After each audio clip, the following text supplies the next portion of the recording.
Merhabalar herkese. Hepiniz IEFTalks Webinarları'na hoş geldiniz. Dünyanın en iyi üniversitelerini ağırladığımız Mart fuarlarımızdan sonra yine dünyanın önde gelen üniversite ve kolejlerini IEFTalks Webinarlarımızda sizlerle buluşturuyoruz. Bugünkü webinarımız University of Cambridge, Downing College'dan Kamran University of Cambridge'e nasıl kabul alınır hakkında bilgiler veriyor olacak. Lütfen sorularınızı soru cevap bölümünden yönlendirmeyi unutmayın. Yes, Kamran, the stage is yours now. Thank you so much, Zainab. Good afternoon, everybody. As Zainab mentioned, my name is Dr. Kamran Yunus. I've been working now at the University of Cambridge for coming up to 23 years. I'm an associate teaching professor at the Department of Chemical Engineering and Biotechnology, where I teach. But I'm also a fellow at Downing College, which is one of the colleges in Cambridge. And at the college, I am their director for undergraduate admissions. So I oversee all the undergraduate admissions that take place at Downing College. So what I'd like to do in this talk today is really talk you through a few things. First of all, tell you a little bit more about the University of Cambridge, and in particular, try and explain to you the collegiate system. How do the colleges work within the university framework? And really just kind of highlight what are the key roles they play as part of the University of Cambridge. And then really go on to talk a little bit about the undergraduate admissions process. If you're someone who is thinking of applying to the University of Cambridge to study as an undergraduate, I'd like to try and talk you through all the steps you need to consider when preparing your application, but more importantly, talk through the types of things you could be doing to prepare yourself for university life. And then if we have enough time at the end, I'd like to spend a little bit of time talking about some of the international programs that we're running at Downing College in particular, and talk about some of the key things that you can benefit from or experience if you were to come on this international program. So let's start off by talking a little bit about the University of Cambridge itself. If you were to come and study at Cambridge as an undergraduate student, you will be a member of the department and faculty where you will be studying. But as well as that, you will also be a member of the college which has admitted you to come and study at the university. Now, as with any university, the departments and faculties are there to provide you with the course content. They are there to set the individual program syllabuses. They provide all the lectures, all the seminars, all the practicals. They also do all your assessments and exams as well. And ultimately, they award you your degrees and provide you with all the career advice that you would need while studying as an undergraduate. Now, you might wonder if the departments and faculties are doing all of these various activities, what's left for the college to do? And what happens is, as you are joining the university, you will be a member of the college that's admitted you, which means as a member of the college, they will provide you with all your accommodation, all your dining facilities, all your recreation facilities. They will also provide you with academic and pastoral care and support throughout your undergraduate degree. You'll also be given one-to-one tutorial lessons, and these are known as supervisions, which are there to help students consolidate what they're learning in the lectures at the departments and faculties. But most importantly, what the colleges do is they get involved in the admissions process, and actually from the onset are involved in selecting and admitting students to the university. So as a faculty member for chemical engineering and biotechnology, I could be in the department lecturing to a whole classroom full of students, but all those students will be made up of a number of students from different colleges. And each college would have a quota of how many students they would admit in chemical engineering. So hopefully this gives you an idea of how the colleges are set up and what sort of support they provide for students. Probably the most easiest analogy is Harry Potter. I don't really like using this, but it's probably the easiest way of describing it, where you have your different houses like Gryffindor and Slytherin, but all the various wizards and witches go to Hogsworth for their education. And it's the same thing. You have the 29 undergraduate colleges that provide the students with all of their their kind of facilities, but then the students go to their individual departments for all their lectures and their learning. So no matter which college you go to, the key thing to remember is the academic experience you have is going to be identical, because all of your education, all of your learning will be done at the departments and faculty where you all come together for your education. So hopefully that gives you an idea a little bit more about what the colleges are. But this is just, in this slide, what I tried to do is just highlight what Downing College itself looks like. It's based in the center of town, and the site is within 20 acres of land. And there are a number of facilities which the college provides for the students. It has its own dining hall where the students will have breakfast, lunch, and dinner every day, and also have formal dinner in a much more formal setting 2-3 times a week. Downing is quite unique. It has its own theatre. This is really a space where students can use if they are interested in music, art, and drama. And a number of students throughout the academic year put on a series of performances at the college. As well as that, every college has a chapel in Cambridge, and the one at Downing is quite central and acts as a real anchor point for the community to come together. So once a week, the chaplain at the college organizes a cafe where students can come and have a cup of coffee, a biscuit or a donut or a cake, and come together as a college community to come and relax after a busy week of academic studies. There's also a range of accommodation throughout the campus. And here's an example of one of the typical rooms that students have. We guarantee undergraduates to have accommodation for 3 years of their undergraduate degree. As well as that, there's a junior common room, which has got a cafe, and it's got a downstairs common room with a pool table and some sofas where students can relax. And this is a space which the undergraduates can use as a social space with other fellow students. There's also a 24-hour library on site, which students can use any time of the day.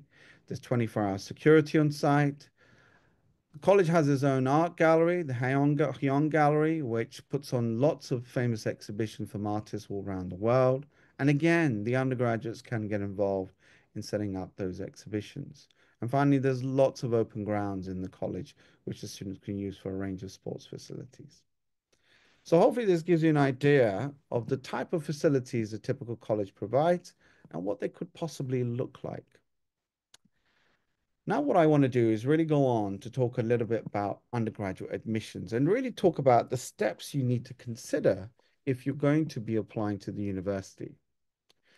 Now, the first thing I always advise students to do is really think about the course that they wish to study. At Cambridge, there's over 30 different courses that students can do, and they cover over 65 different subject areas. Now, if you're someone who has his mind set on wanting to become a doctor, then obviously you would need to study medicine. Or if you wanted to go on to become an engineer, you would then have to study engineering as a discipline or a degree. However, any other degree could lead to a range of different careers for students. So the point I'm trying to make is, no matter what degree you do, the opportunities you have once you graduate will be diverse and vast. So my advice to anyone preparing their application to the university is to do your homework. Go onto the website, look at the courses, look at the content of the courses, and pick the course that fits your interest the best. You're going to spend 3 or 4 years studying that particular subject at university.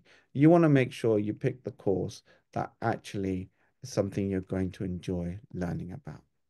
So it's really important to do your homework and research the courses. The next thing you need to do is think about which college you want to apply to. Now, as I mentioned, when you apply to Cambridge, you have to apply to a particular college. Now, when making your application, a lot of students often ask me, how do I choose a college? And my advice to anyone applying to the University of Cambridge is to do your homework again. Research the colleges, have a look on their websites. They have all their resources available there. If you have an opportunity to come and visit the colleges in July or September when the university open days are taking place, take that opportunity to come and have a look around and pick the college that you like the best, the one where you think it has all the facilities that you're looking for. It could be the sports facilities. It could be the quality of the accommodation. It could be its location. That is really what is key for you. So do your homework, make your own checklist, and pick a college based on personal preference. Now, many times we have applicants who don't want to have the hassle of choosing a college, in which case you can make an open application. And what that means is your application is randomly allocated to a college who has a low number of applicants for that particular subject. And then that college will go on to assess your application. Now, from my perspective as the Director of Admissions at Downing, whether I have a student applying directly to me or coming through the open application, I don't really mind. I don't actually even know which one's a direct applicant, which one's an open applicant. They all get treated and processed in the same way. Now, point number 3 here talks about the admissions assessments. Now, these are tests that students have to sit as part of the application to the University of Cambridge, and therefore some of the subjects at Cambridge. Subjects such as engineering, natural sciences, computer science, economics, law, chemical engineering, medicine, veterinary medicine. These are subjects which require you to sit an admissions test. Now, it's important that you go through the website and find out whether there's a test required for the subject you're applying for. And if there is, please make sure you register for that test in advance. If you miss the registration deadline for the test, your application will not be considered. Now, if you're thinking of applying this year in October to start your academic studies next year, October, you have to register for the test by early September. So please go onto the website and make sure you familiarize yourself with what's required. And if there is a test required, make sure you register for this in plenty of time. Now, point number 4 talks about the UCAS application. This is a portal which you would have to use if you are going to make applications to the UK universities.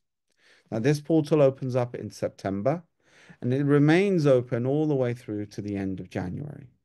However, if you're going to be applying to Cambridge or Oxford, you have to apply by the 15th of October.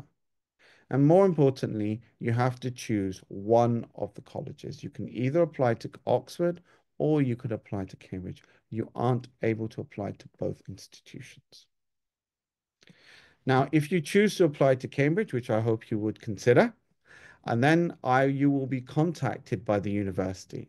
So point number 5 refers to a supplementary questionnaire, and this is known as My Cambridge Application. And what happens in this questionnaire is we gather more information which is not provided by UCAS. For example, we want to know what modules you've covered as part of your curriculum at school right now. If you're studying IB or AP, we want to know which modules you've covered so far in your academic studies. So if you are invited for an interview, we can base our questions on knowledge you've already gained through your academic studies. Now, point number 6 refers to submitted written work. And this is for subjects mainly in the arts and humanities, and for subjects where there is no admissions test. So subjects such as human, social, political sciences, history, modern and medieval languages, Asian and Middle Eastern studies. These are examples of courses where you would have to send in 2 bits of submitted written work. So again, make sure you familiarize yourself with what's required from you as part of your application for the subject you're applying to at Cambridge. And if written work is required, the college that you've applied to, or the college which is considering your application, will get in touch to tell you how to submit your written work. Now, as part of your written work, please make sure these are essays that have been done as part of your school curriculum. More importantly, are essays that your teachers have marked. And most importantly, if they have given you feedback, include a one-page synopsis of how you would improve that essay now that you reflected on the feedback from your teachers, and send that through with your essays as well. It's always good for us to look at self-reflection and how students are critically evaluating their own work. Now, at this point, it's around the end of November. We've got all your applications, we've got your test scores back, we've got your supplementary questionnaire, any written work you sent through. We've reviewed all of these things by the end of November. And then we draw up a short list of who we're going to invite for interviews. Now, the interviews, we will normally try and invite around 60 to 70% of our applicants for interviews. And the interviews take place in the first 2 weeks of December. And outcomes of your application are announced at the end of January. So hopefully in this slide, what I've tried to do is illustrate all the steps involved in for you to consider when applying to the University of Cambridge, and more importantly, the timelines involved in the applications to be processed. Now, the one question I often get asked, what information do we use to assess applications? We look at a number of different things when we're assessing applications. We look at your academic records. We look at your personal statement. We look at your teacher's reference. We want to see what the teacher has to say in terms of academic achievements that you've made so far. We also look at your test scores if you sat a test. And again, with these test scores, it's not about you receiving a certain mark to pass. There's no pass or fail in these tests. What we're doing is looking at your individual score and comparing it against the gathered field. So for example, if you're thinking of applying for computer science, you have to sit the TMUA, which is the test for mathematics for university admissions. And we get roughly about 2,000 applicants who apply for computer science each year. And what we will be doing is looking at the applicants that, say, applied to Downing for computer science. And we'll be looking at their test score and comparing it against all the 2,000 applicants that have applied across the university. And if you're within the top 20%, that would make you stand out like a competitive applicant. We also look at your written work, and we look at any extenuating circumstances that may have impacted your studies. And finally, we look at how you performed at the interview. Now, the question I get asked often is it the interview which is the most important part of the application? And to answer that question, quite frankly, all of these things are equally important. You could have an applicant which has applied to us with an excellent academic achievement, a record, have an outstanding reference from the teacher, and then when you look at their test scores, haven't done as well as they should have done. That doesn't mean that they won't be shortlisted for an interview, because we look at the teacher's reference, we'll look at the academic record, the personal statement, and we might still consider them for an interview. At the end of the day, you could have just had a bad day at the test center. Likewise, if we have a candidate that's done exceptionally well at the test and then comes for the interview and doesn't do too well at the interview, it doesn't mean that they won't get considered for an offer. Because we may look at the test scores and think, well, the candidate did extremely well in those exams, obviously has a lot of academic ability and potential. Maybe at the day of the interview, nerves got the better of the candidate and they couldn't perform to their true ability. So the point I'm trying to make is it's a holistic approach. We look at all this information together and we consider each application on its own academic merit. I can't emphasize this point enough. Each application is unique. There is no fixed recipe. There's no hard and fast rule. There's no checklist that we go through to satisfy our admissions process. Each application is reviewed on its own merit. In terms of what we're looking for, we are trying to assess your academic ability and potential. We want to see whether you meet the subject requirements. We also want to make sure that you are suitable for the chosen course that you've applied for. Now, what do I mean by having a good fit between you and the course? Let's just take an example of medicine. If you want to study medicine, not only do you have to show academic ability and potential, and high grades in your academic studies so far, you also need to demonstrate that you understand the challenges involved in that profession and you have the stomach, the aptitude, the people skills to go on to become a good practitioner in the healthcare sector. Now, students which come and study medicine at Cambridge for the first 2 years spend every week in anatomy classes. And in those anatomy classes every week, they are dissecting dead bodies. If you don't have the stomach for that, medicine isn't for you. And so it's really important that we find candidates which are going to be a good fit for the course and actually understand what the challenges are involved in the profession of the healthcare sector.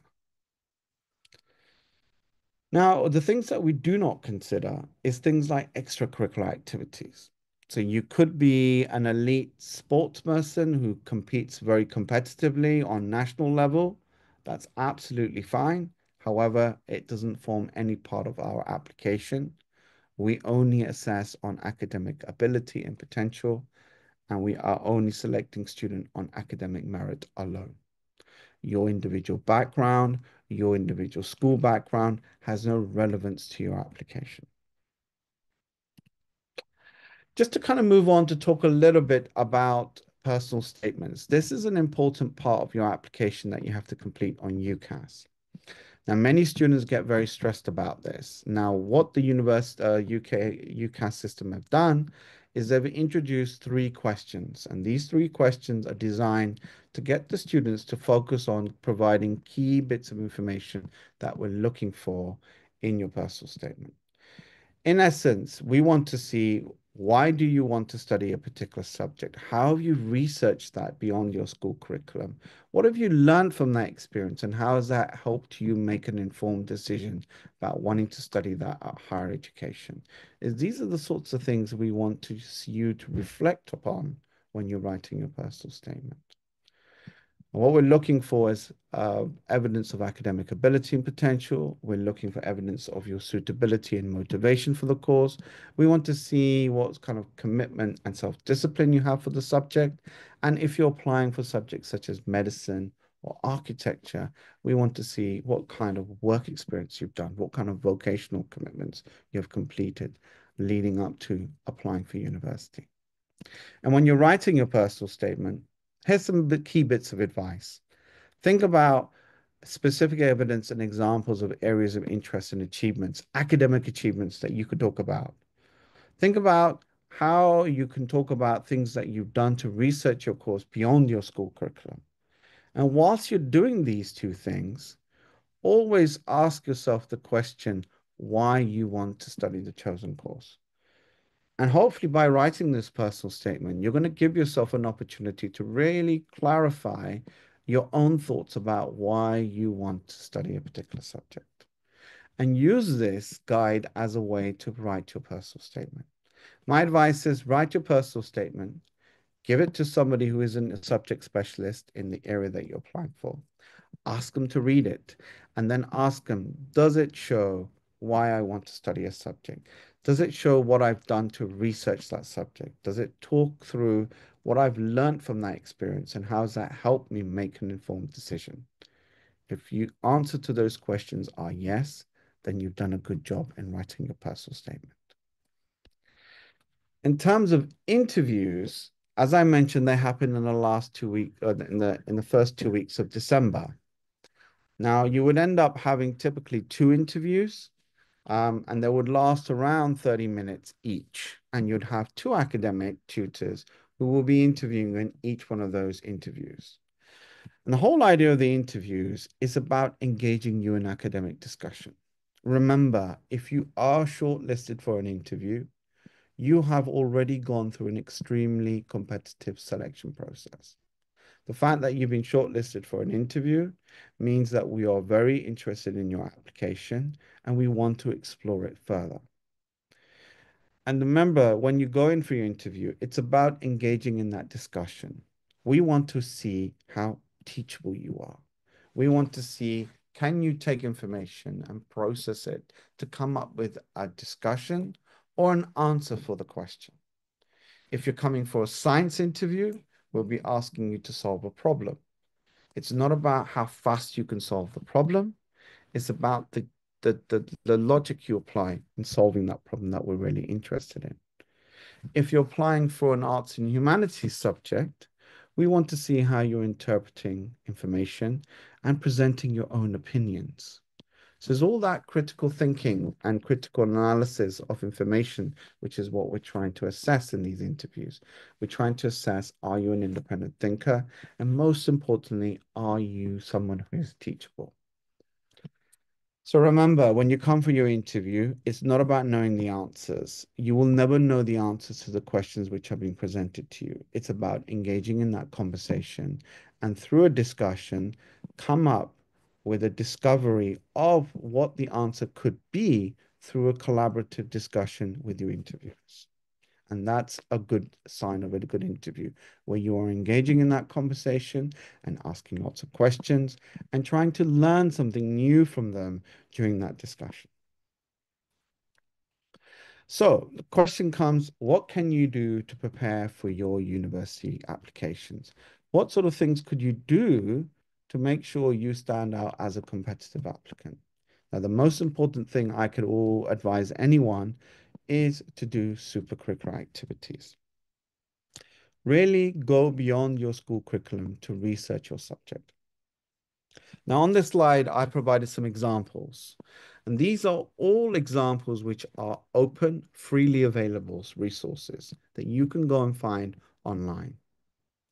You can attend academic talks where you can have subject specialists and see how some of the things you're interested are in studying at university is being applied in different applications. You can listen to podcasts where you can hear some subject specialists discuss and debate topics that you're interested in. And from that, you can learn how to develop your critical thinking skills. How to analyze information, how to critique information would be one of the key things you can learn from listening to TED Talks or podcasts.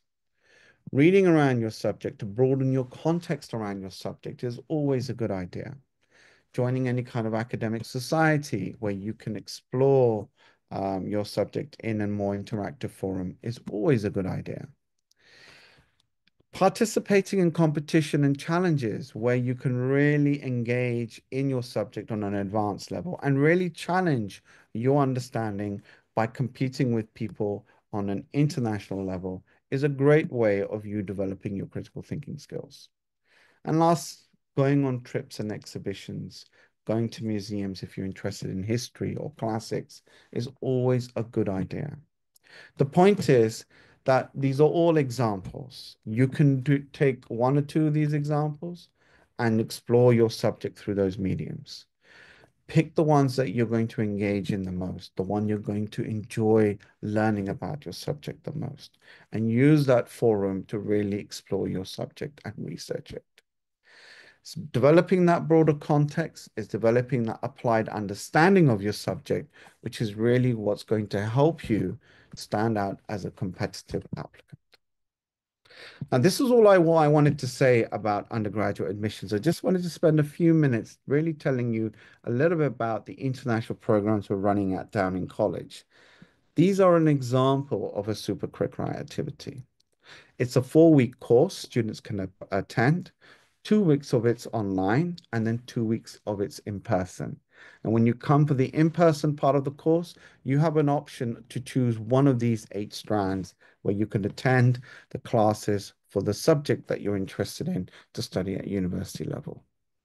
Now, the online course, you'd either be doing pure maths in combination with research methods or applied maths in combination with essay writing. And again, it entirely depends on whether you're going to do a STEM subject when you arrive at the college for the residential or an arts and humanities subject.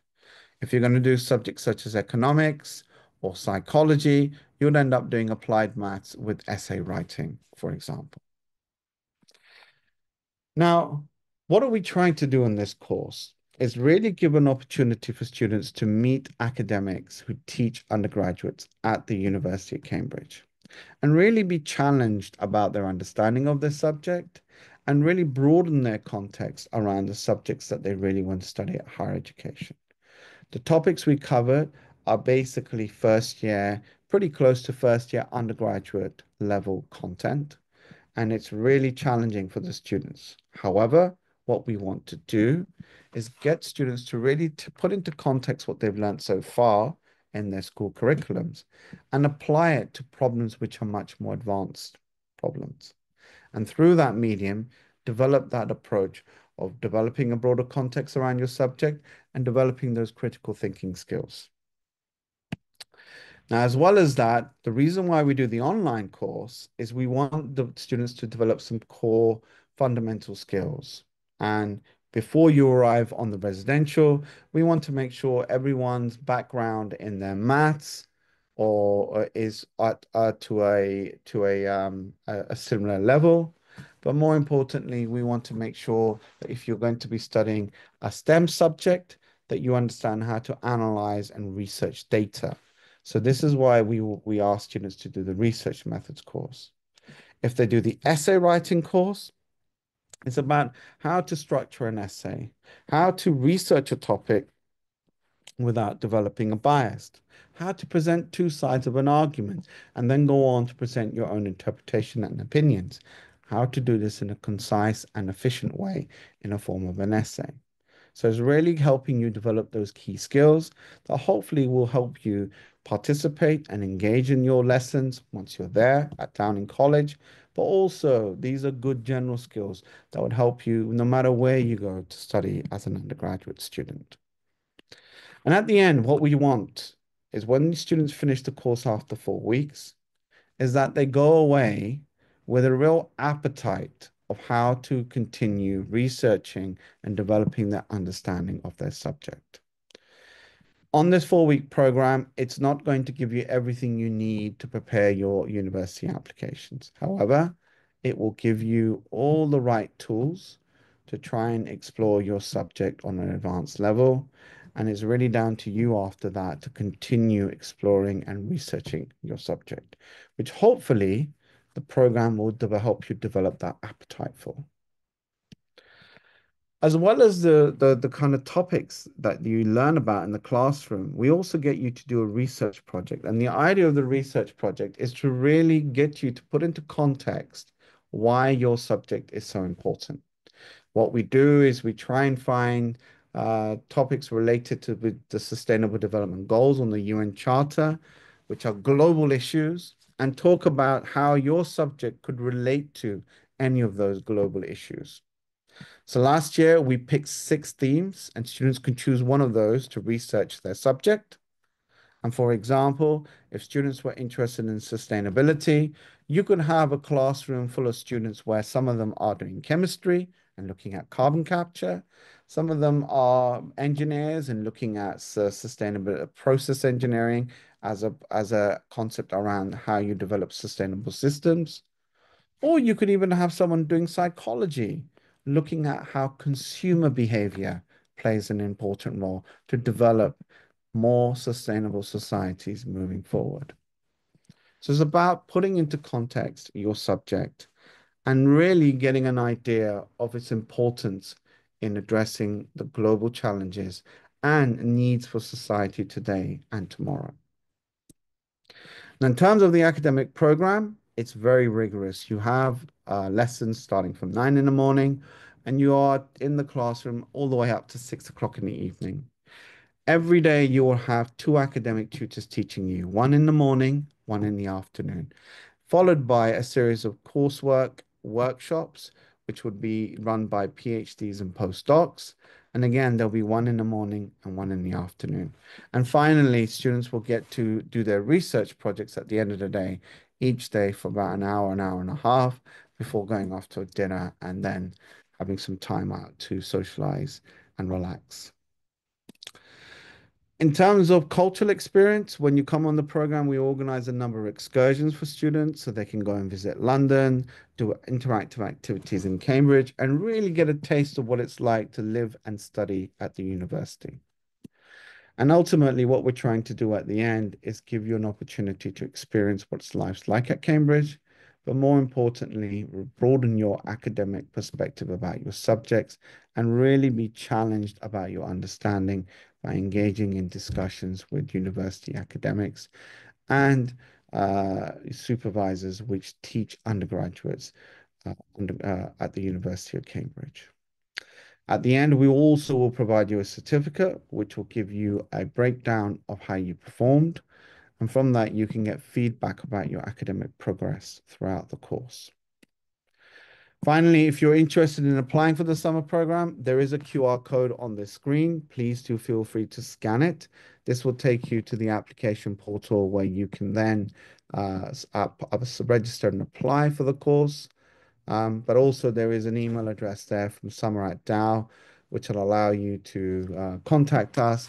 And if you have any questions, my team will be able to get back to you about those. Right, I can see that there is a number of things which have been posted on the chat, which is great. I'll try and work through the questions that are being posted on the Q&A or in the chat. But while we wait for that, I'm just going to play a video. Please watch the video, listen to it, but also feel free to post any questions. And I will then, at the end of the video, try and work through these questions. The Downing programme is a programme of education that is intended to be challenging. We are going to push students who are studying on this programme to learn about different subjects and perhaps to think differently about subjects they might have studied before. We provide the opportunity to international students to actually live and study as like an undergraduate student in Cambridge in our college. So the summer program is a 4-week course. So that's 2 weeks online and 2 weeks in person in Cambridge. And the idea of this course is to give students a real in-depth dive into the subjects that they're interested in learning about and potentially studying at university in the future. Many people find that studying a subject at school or studying at university is slightly different and perhaps not quite what they're expecting. So we really want to give people an experience and let them know what their subject at university is about. You're getting taught by some of the leading academics in the world. You're getting this opportunity of a supervision system, which is very much tailored to Oxford and Cambridge. And they're generally professors or PhD students, so they're good at the subject. And it's a nice experience since you can ask questions and they obviously know a lot about the subjects. The lectures are kind of, honestly, they were very challenging, but as time passed, I think I got used to it and I started understanding more content. We're really all focused on our work and it really motivates everybody to really push each other. Once students arrive in Cambridge, they have a busy schedule of 2 weeks of lectures, supervisions, and a research project that students complete by themselves. These are led by researchers and academics from the university and give students opportunities to really explore what they're passionate about within their subject.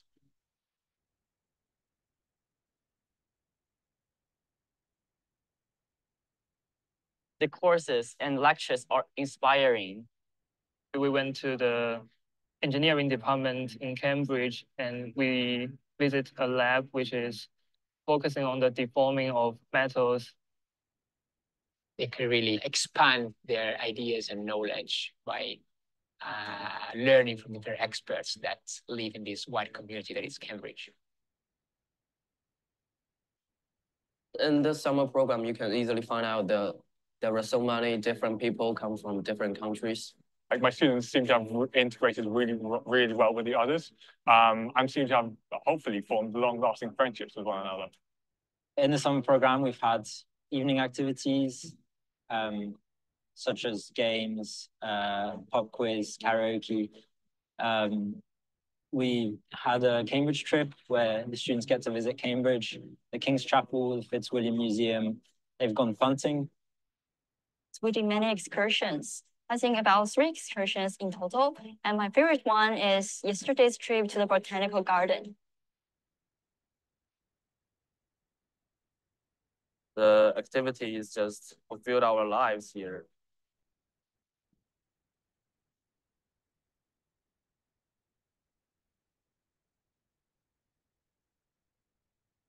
If you're interested in the Downing College summer program, my best advice would be just go for it. And I really look forward to see you here in Cambridge next year. I know if I had the opportunity to have done this, I would have done it every single year as a teenager. I would say, come and give it a try, and you'll be surprised at what you find, not only in terms of the course content, but also the friends that you meet, the friends that you connect with. It's a place to be.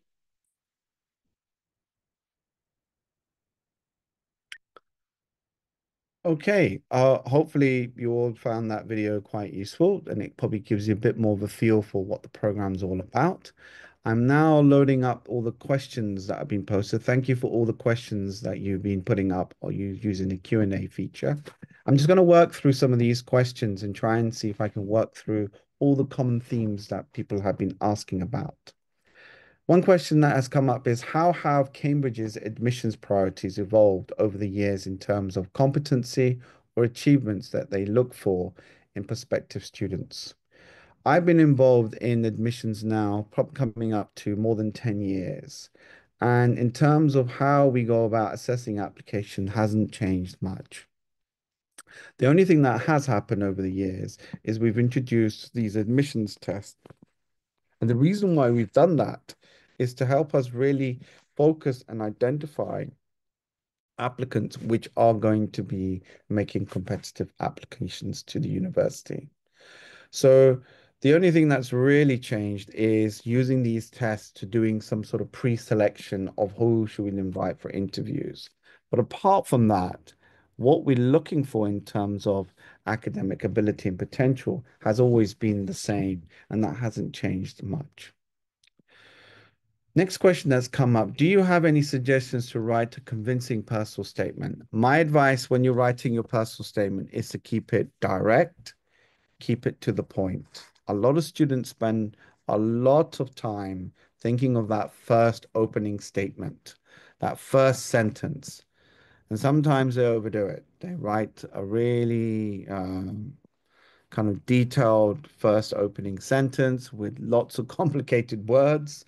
And it's quite difficult to try and decipher what the student is trying to say. Remember, the person who's reading your personal statement is going to be reading hundreds of those. So keep it direct, keep it to the point. Talk about what have you done to research your subject? What have you learned from that experience? And how has that helped you make an informed decision about why you want to study at university? If you could answer those 3 questions well in your personal statement, you've done a good job. Next question, in terms of living costs in Cambridge, would you say it's student friendly? Oh, definitely. I mean, I did my undergraduate studies at the University of Bath. I did my PhD at the University of Bath, and then I came to Cambridge when I started my professional career. And when I compare the student life experience that students have at Cambridge compared to other universities, it's very unique. In terms of living costs, it's probably one of the cheapest universities to come and study. If you go and study at any other university in the UK, after the first year, you have to find your own private accommodation. The tenancy agreements are 12 months long, even though during the vacations, you will not be using your accommodation. At Cambridge, all the colleges subsidize their accommodation. All the food is subsidized at the college canteen. And so living costs for students is very, very affordable. In addition to that, they provide lots of hardship funds and scholarships for students that they can apply for, which you won't get at other universities. So in terms of living costs in Cambridge, far more cheaper than any other university in comparison. Okay, so next question. What have previous students gone on to do after graduating? This is a very good question, and it goes back to choosing your course. I would always advise students to pick a course based on personal preference, not let your career aspirations dictate that, unless you have a very clear idea of which pathway you want to take. For example, my daughter right now is studying at university and she's doing a degree in history, but she wants to go on to become a lawyer. But she didn't want to study a law degree. She really was passionate about history as a subject. So she's going to do her 3-year degree in history. And once she graduates, she wants to go and work for a law firm and do a 1-year law conversion course and then go on to practice as a lawyer. So the point is, no matter what degree you do, the career opportunities are diverse. In chemical engineering, many of our graduates go into banking, finance, consultancy. Many go into the petrochemical industry. Many go into the process engineering industry and the manufacturing industry. But there's a huge diverse sort of opportunities in terms of career opportunities once you graduate from Cambridge. Next question, what scholarships are there? There is the Cambridge Trust. If you Google the Cambridge Trust for overseas students, you can apply to the trust. They award around 30 scholarships each year, and each one is £10,000 a year, and that's paid every year to students for the entirety of their degree. What aspects do you look for in applicants? Hopefully, I've been quite clear about that in my presentation. We're looking for academic ability and potential. We're looking for applicants who can show that they're applied in their understanding and they have a broader context around their subject. So this is why I keep emphasizing supercurricular activities. It's really, really important that you do that and you develop that broader context. Right now, my son is doing his first year A-levels. He's going to be applying to universities in September. And one of the key things I keep telling him, read around your subject. He wants to do a degree in economics. And the first thing I'm telling him is open up a magazine such as The Economist or the Financial Times and start reading about global affairs and global geopolitics, because that has a huge impact in your understanding of the context of economics and the challenges that economists face right now in today's world. Will you provide the record of this of the recording? Yes, I think this will be provided from Zainab afterwards. This is being recorded and she will be sharing a link to that at the end of this webinar.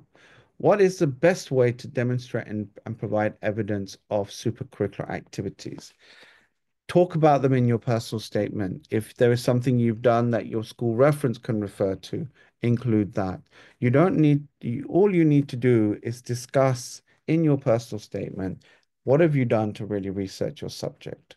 For example, if someone really wants to do a degree in chemistry, they could write a personal statement, say, I love chemistry and I've read all these different textbooks.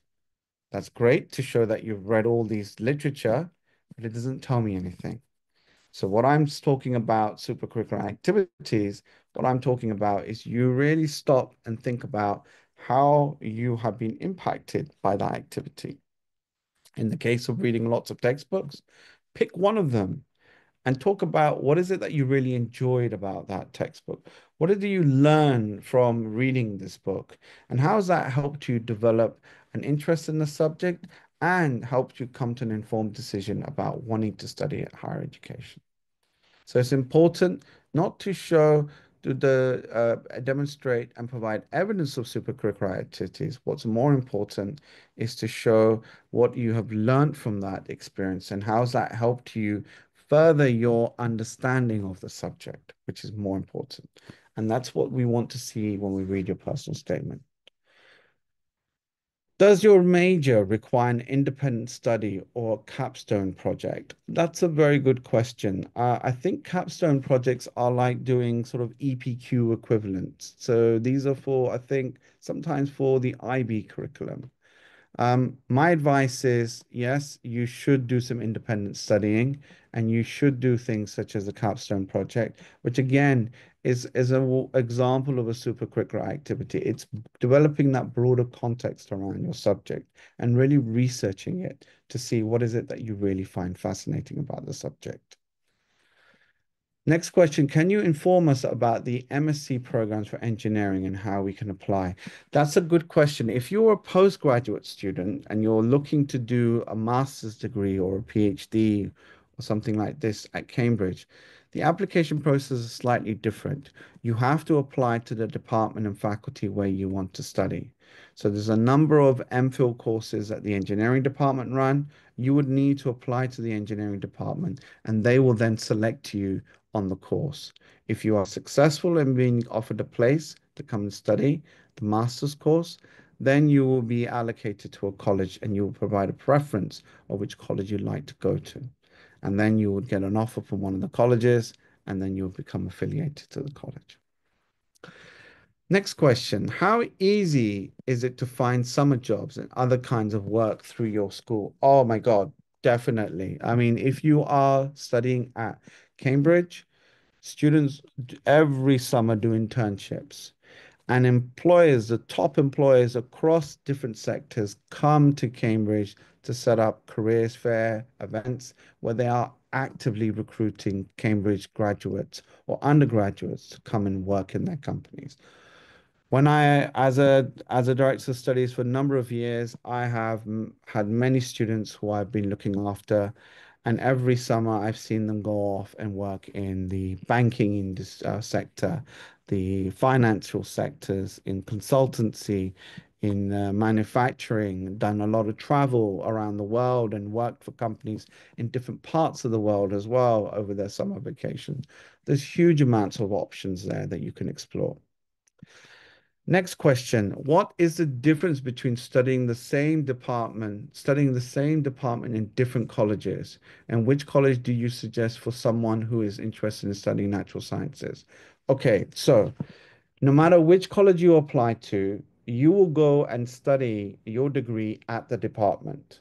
As I mentioned, all the colleges have a quota of how many students they admit for a particular subject, but then send all their students to the department and faculty for their education. So, depending on which college you go to, you will then find that they will have a specific quota of how many students they would admit.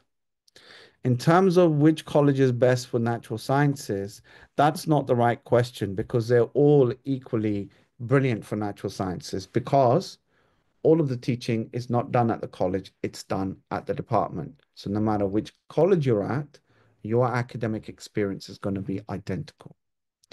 How the colleges differ is they have their own flavor of student life. So do your homework, look around and pick a college based on personal preference, not based on academic courses, because no matter which college you go to, you will all go to the same place for your education. Can you please provide admissions rate statistics for computer engineering undergraduate? How many applicants were there?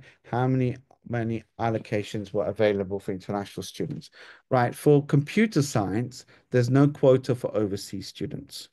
There is a quota for how many students can be admitted for the subject because there is a capacity issue in the department of how many students they can host for undergraduate teaching.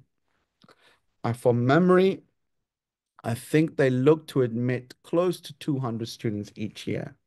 And they have over 2,000 applicants applying across the various colleges. At Downing, we typically have about maybe 50, 60 applicants each year on average, and we make about 5 offers for computer science.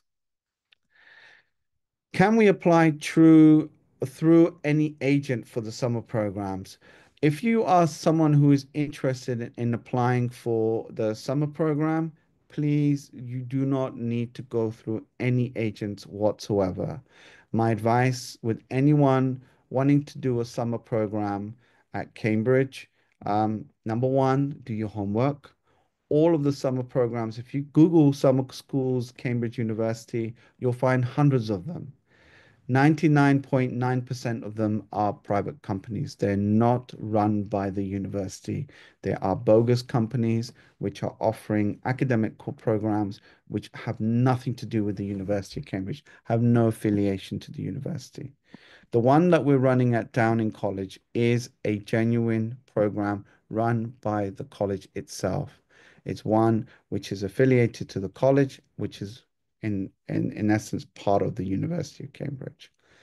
If you want to apply to the one at Downing, you can apply directly by contacting us at the college and filling out the application. You do not need an agency to come through for that. Another question, does the summer school I attended here provide me with UCAS tariff points? No. The summer school is not going to give you any UCAS tariff points. A number of parents ask me a question, which is another one, which is leading on from this. Does the summer school enhance your chances of getting a place at Cambridge? No. At the end of the day, you know, the program is designed to give students that unique opportunity to come and study and experience what it's like at Cambridge. It gives you that unique opportunity to sit and learn firsthand from academics at Cambridge and really get a flavor for how they want you to develop your understanding and your thought process for your subject. And ultimately, whether you're going to be successful at Cambridge or not is down to you as an individual and how hard you work in really developing your understanding of your subject. And that attending, no matter how many courses you attend, is not going to make a difference unless you make that effort yourself.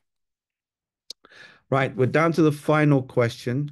What are other substitutes for A-levels for international undergraduate applicants who are unable to take that and aren't a foundation program? In addition, in the admissions requirement page, they say that the first year of an undergraduate degree can be substituted. How should we make sure we would qualify?